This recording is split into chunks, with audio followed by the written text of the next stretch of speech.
എന്തിനായിരുന്നു ആ നീതിയാത്ര? ആരെ പറ്റിക്കാൻ? വാളയാറിൽ കൊല്ലപ്പെട്ട മക്കൾക്ക് നീതി വേണമെന്നാവശ്യപ്പെട്ട് മാതാവിന്റെ നേതൃത്വത്തിൽ കാസർഗോഡ് നിന്ന് നീതിയാത്ര തുടങ്ങിയത് 2021 മാർച്ച് 9. ആ യാത്രയുടെ പ്രധാന ആവശ്യമായിരുന്നു CBI അന്വേഷണം. ആ CBI ഇന്നലെ അന്വേഷണ റിപ്പോർട്ട് നൽകി. നീതിയാത്രയ്ക്ക് നേതൃത്വം നൽകിയ മാതാവും രണ്ടാനച്ഛനും മക്കളുടെ മരണത്തിൽ കുറ്റക്കാർ. പ്രേരണാ കുറ്റമാണ് അവർക്കുമേൽ CBI ചുമത്തിയത്. CBI തീരുമാനത്തെ ശ്ലാഘിച്ച് നീതിയാത്രയിൽ ആദ്യാവസാനം പങ്കെടുത്തവർ തന്നെ രംഗത്തിറങ്ങിയിരിക്കുന്നു. യാത്രയ്ക്ക് നേതൃത്വം നൽകിയ MM കബീർ, റെയ്മണ്ട് ആന്റണി എന്നിവർ കുറ്റപത്രത്തെ ശരിവെച്ച് പരസ്യമായി രംഗത്തെത്തി. മാതാപിതാക്കളെ കേസിൽ പ്രതി ചേർത്ത CBIക്ക് പൂർണ്ണ പിന്തുണ പ്രഖ്യാപിച്ച് പാലക്കാട്ട് കോട്ടമൈതാനം രക്തസാക്ഷി മണ്ഡപത്തിൽ നിന്ന് സ്റ്റേഡിയം സ്റ്റാൻഡിലേക്ക് ജാഥ നടത്തുമെന്ന് പ്രഖ്യാപിച്ചിരിക്കുകയാണിവർ. എന്താണ് നാം മനസ്സിലാക്കേണ്ടത്? മാതാപിതാക്കൾക്ക് മേൽ CBI ആരോപിക്കുന്ന കുറ്റങ്ങൾ അവർ ചെയ്തിട്ടുണ്ടെന്ന് ഈ നീതിയാത്രയിൽ പങ്കെടുത്തവർക്കും ഉറപ്പാണെന്നോ? എങ്കിൽ എന്ത് ലക്ഷ്യത്തോടെയാണ് അവർ ഈ ജാഥയുടെ ഭാഗമായത്? CBIയുടെ കണ്ടെത്തലുകളെ പിന്തുണയ്ക്കുന്ന വാദങ്ങളും വിവരങ്ങളും പൊതുമണ്ഡലത്തിൽ ഓരോന്നായി പൊങ്ങി വരികയാണ്. 2021 ഏപ്രിൽ 6 അഡ്വക്കേറ്റ് ഹരീഷ് വാസുദേവൻ തന്റെ ഫേസ്ബുക്ക് പേജിൽ ഇങ്ങനെ എഴുതി: ആ കുട്ടികളുടെ ആത്മാവ് ആ സ്ത്രീയോട് പൊറുക്കില്ല എന്നെനിക്കുറപ്പാണ്. 2 മക്കൾ നഷ്ടപ്പെട്ട ആ സ്ത്രീയോടുള്ള എൻ്റെ എല്ലാ സഹതാപവും അവരുടെ ചെയ്തികൾ അറിഞ്ഞപ്പോൾ ഇല്ലാതായി. ഈ മാതാവിന്റെ അസ്വാഭാവികമായ പ്രവൃത്തികളെക്കുറിച്ച് മാധ്യമപ്രവർത്തക അപർണ സെന്നും ഇപ്പോൾ തുറന്നെഴുതുന്നു. ആദ്യം കൊല്ലപ്പെട്ട കുട്ടിയെ 1-ാം പ്രതി പീഡിപ്പിക്കുന്നത് നേരിൽ കണ്ടെന്ന രണ്ടാനച്ഛന്റെ മൊഴി ഹൈക്കോടതി വിധിയിലുണ്ട്. അക്കാര്യം തന്നോടും പറഞ്ഞിട്ടുണ്ടെന്ന അമ്മയുടെ മൊഴിയും ആ വിധിയിൽ ഉദ്ധരിച്ചു ചേർത്തിട്ടുണ്ട്. ആ വീട്ടിൽ നടന്നുകൊണ്ടിരിക്കുന്ന കാര്യങ്ങളെക്കുറിച്ച് നന്നായി അറിയുന്നവരാണ് ഈ 2 പേരുമെന്ന് ഹൈക്കോടതി വിധി അസന്നിഗ്ധമായി തെളിയിച്ചിട്ടുണ്ട്. ആ വിധി വന്നത് 2021 ജനുവരി 6. CR നീലകണ്ഠനും കൂട്ടരും ആഘോഷിച്ച വിധിയാണിത്. ഈ വിധി വായിക്കുന്ന ആരിലും ഒരു സംശയമുണ്ടാകും.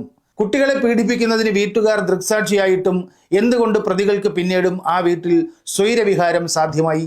മൂത്ത കുട്ടിയുടെ മരണമുണ്ടായിട്ടും 2ാമത്തെ കുട്ടിയെ രക്ഷിക്കാൻ മാതാപിതാക്കൾ ഒരു ശ്രമവും നടത്തിയില്ല. നീതിയാത്രയിൽ ആദ്യാവസാനം പങ്കെടുത്ത CR നീലകണ്ഠനൊന്നും ഈ സംശയങ്ങൾ ഉണ്ടായതേയില്ല. CPMനെതിരെ രാഷ്ട്രീയ മുതലെടുപ്പിനുള്ള കരുക്കൽ തിരയുന്ന അവരിൽ നിന്ന് ഈ ചോദ്യങ്ങളുടെ ഉത്തരം പ്രതീക്ഷിക്കാനുമാവില്ല. എട്ടും പൊട്ടും തിരിയാത്ത കുരുന്നുകളെ കൊലയ്ക്ക് കൊടുത്തവർ എന്തെല്ലാം നാടകങ്ങളാണ് നമുക്ക് മുന്നിൽ അഭിനയിച്ചു തകർത്തത്. കാസർഗോഡ് നിന്ന് തിരുവനന്തപുരത്തേക്ക് ജാഥ നടത്തി, തല മുണ്ടനം ചെയ്തു, മുഖ്യമന്ത്രിക്കെതിരെ ധർമ്മടത്ത് സ്ഥാനാർത്ഥിയായി, ഗവർണർക്ക് നിവേദനവുമായി രാജ്ഭവനിലെത്തി. എന്തെല്ലാം നാടകങ്ങൾ! ഈ നാടകങ്ങൾക്കെല്ലാം കോൺഗ്രസിന്റെയും UDFന്റെയും സമ്പൂർണ്ണ പിന്തുണയുണ്ടായിരുന്നു. രാഷ്ട്രീയ മുതലെടുപ്പിനുള്ള അഭ്യാസങ്ങൾ. പ്രതികൾ DYFI പ്രവർത്തകരായിരുന്നു. അവരെ രക്ഷിക്കാൻ MP രാജേഷും നിതിൻ കണിച്ചേരിയുമാണ് രംഗത്തിറങ്ങിയത് എന്ന പച്ച നുണ ഒരു ഉളുപ്പുമില്ലാതെ പ്രചരിപ്പിക്കാൻ കേരളത്തിലെ മാധ്യമങ്ങൾ ശ്രമിച്ചു. ഈ നുണയും കൊണ്ട് ചർച്ചയ്ക്കെത്തിയ ഏഷ്യാനെറ്റിലെ വിനു വി ജോണിനെ M സ്വരാജ് കൈകാര്യം ചെയ്ത ദൃശ്യങ്ങൾ അന്ന് സോഷ്യൽ മീഡിയയിൽ വൈറലായിരുന്നു. അത് പറയാം. ഞാനിങ്ങനെ ആലോചിക്കരുത്, എന്താ വിനു ഇത് പറയാത്ത അതെടുത്ത് ഇങ്ങോട്ട് തലയിൽ വെക്കണ്ട, അത് കയ്യിൽ വെച്ചാൽ മതി. മധു ഏത് കമ്മിറ്റിയിലെ അംഗം? ഒരു കമ്മിറ്റിയിലും അംഗമല്ല. ഇല്ലാത്തൊരു കാര്യത്തെ നിങ്ങൾ സമർപ്പിക്കുകയാണ്. ഇങ്ങോട്ട് പ്രചരണം തുടങ്ങിയിട്ടുണ്ട്. ഞാൻ അതാണ് നോക്കി, ഏത് കമ്മിറ്റിയിലെ അംഗം എന്ന് പറയൂ. ആരൊക്കെയാണ് ഈ കേസിലെ പ്രതികളെന്ന് നോക്കൂ. അടുത്ത ബന്ധുക്കളും അയൽക്കാരും. അമ്മയുടെ ഇളയച്ഛന്റെ മകൻ ഒരു പ്രതി, അമ്മയുടെ സഹോദരിയുടെ മകൻ വേറൊരു പ്രതി, അച്ഛന്റെ കൂട്ടുകാരൻ മറ്റൊരു പ്രതി, അയൽവാസിയായ 17-കാരനാണ് ഇനിയൊരു പ്രതി. ഇതെല്ലാം മറച്ചുവെച്ച് ഏതോ ഒരു പ്രതി പണ്ടെന്ന ഒരു തെരഞ്ഞെടുപ്പ് റാലിയിൽ പങ്കെടുത്ത ചിത്രവും പൊക്കിപ്പിടിച്ചായിരുന്നു പ്രതികൾക്ക് DYFI ബന്ധം സ്ഥാപിക്കാൻ മാധ്യമങ്ങൾ ഉത്സാഹിച്ചത്. പ്രതികൾക്ക് സംഘപരിവാർ ബന്ധമുണ്ടെന്ന വിവരം പുറത്തു വന്നെങ്കിലും അത് ചർച്ചയായതേയില്ല. ഏതു വിഷയമുണ്ടായാലും കേരളത്തിലെ ന്യൂസ് ചാനലുകൾ പ്രേക്ഷകരുടെ സ്വീകരണ മുറിയിലേക്ക് തുറന്നു വയ്ക്കുന്ന ഒരു സെപ്റ്റിക് ടാങ്കുണ്ട്, അഡ്വക്കേറ്റ് ജയശങ്കർ. ഉളുപ്പില്ലാത്ത നാവുകൊണ്ട് പരദൂഷണം പറയുന്നതാണ് രാഷ്ട്രീയ നിരീക്ഷണമെന്ന് ധരിക്കുന്ന 1-ാം-തരം ചിത്തരോഗി. ഈ കേസിൽ MP രാജേഷിന്റെ പേര് വലിച്ചിഴച്ചത് CPIക്കാരനായ ഈ പൊതുമാലിന്യമാണ്. 2019 ഡിസംബർ 6 ഏഷ്യാനെറ്റിന്റെ ചർച്ചയിലാണ് ജയശങ്കർ MP രാജേഷിനെതിരെ അസംബന്ധം വിളമ്പിയത്. ഇതായിരുന്നു പരാമർശം. വാളയാർ കേസിൽ MP രാജേഷും അദ്ദേഹത്തിന്റെ ഭാര്യ സഹോദരനായിട്ടുള്ള നിതിൻ കണിച്ചേരിയും മുൻകൈ എടുത്താണ് പ്രതികളെ രക്ഷിച്ചിട്ടുള്ളത്. ലോകത്തെല്ലാ ആളുകൾക്കും അറിയുന്ന കാര്യമാണത്. ആ പ്രതികൾ ഇപ്പോൾ മാന്യന്മാരായി നെഞ്ചും വിരിച്ചു നടക്കുന്നു. അവർ DYFIയുടെയും CPMന്റെയും എല്ലാ ജാഥയ്ക്കും പോകുന്നു. എത്ര നീചമായ വർത്തമാനമാണെന്ന് നോക്കൂ. ലോകത്തെല്ലാവർക്കും അറിയുന്ന കാര്യമാണത്രേ ഇത്. പ്രതികൾ ഡിവൈഎഫ്ഐയുടെയും CPM-ന്റെയും എല്ലാ ജാഥയ്ക്കും പോകുന്നു അത്രേ. ഏതു ജാഥയിൽ എന്നൊന്നും ചോദിക്കരുത്, ലോകത്തെല്ലാവർക്കും അറിയുന്ന കാര്യമല്ലേ എന്നാവും മറുപടി. ഇത്തരത്തിൽ നീചമായ നുണ പറയാനാണ് ചാനൽ ചർച്ചയിൽ ജയശങ്കറിന് കൊട്ടേഷൻ. ഈ അസുഖത്തിന് മാനനഷ്ട കേസല്ല ചികിത്സ.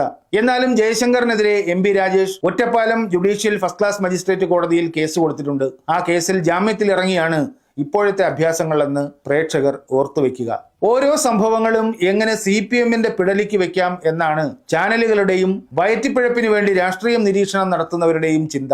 പെരുമ്പാവൂരിലെ ജിഷ കേസിലും ഈ മനോഭാവം നാം കണ്ടതാണ്. അന്ന് സാജു പോൾ MLA-ക്കെതിരെ ആയിരുന്നു ആക്രോശം. വാളയാർ സംഭവത്തിൽ തനിക്കെതിരെ നടന്ന വിദ്വേഷ പ്രചരണം തുടങ്ങിവെച്ചത് ഹിന്ദു ഐക്യവേദി നേതാവ് KP ശശികലയാണെന്ന് ഏഷ്യാനെറ്റിലെ ചർച്ചയിൽ MP രാജേഷ് സൂചിപ്പിച്ചിട്ടുണ്ട്. ഇതൊരു ടീമാണ്. CPM-നെതിരെ ഇവർക്കെല്ലാം ഒറ്റ നാവാണ്.